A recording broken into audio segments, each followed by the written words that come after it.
பாத்திரம் சூடானதும் துவரம் பருப்பு கொஞ்சம் மிளகு சேர்த்து பொன்னிறமாக வர வரையும் அதை வறுக்கணும்.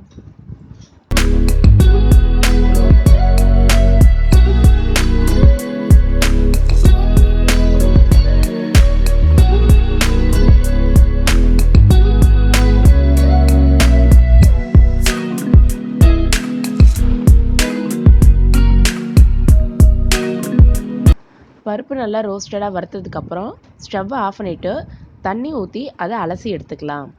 ஃபஸ்ட்டு அலசுகிற தண்ணி நமக்கு தேவையில்லை.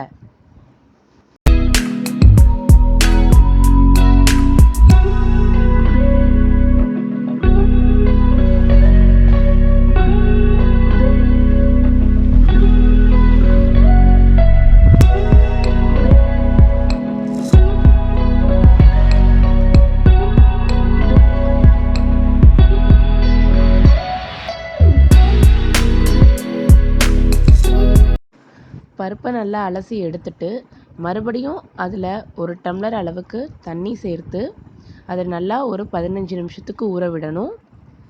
அதுலேயே நம்ம மிளகாவையும் சேர்த்து ஊற வச்சிடலாம். அரைக்கிறதுக்கு கொஞ்சம் ஈஸியாக இருக்கும். மிளகாய், புளி, பருப்பு 3ஐயும் சேர்த்து ஊற விட்டுறலாம்.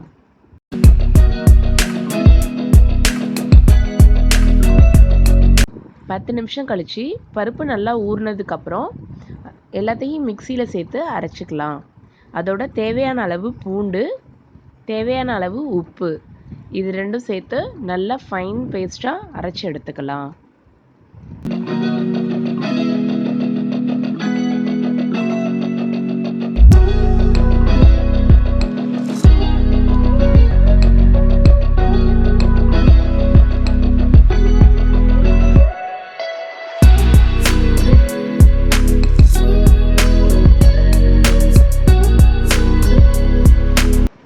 நல்ல காரசாரமான பருப்பு துவையல் ரெடி ஆயிடுச்சு. ரச சாதம், தயிர் சாதத்துக்கெல்லாம் ரொம்ப ரொம்ப சூப்பராக இருக்கும்.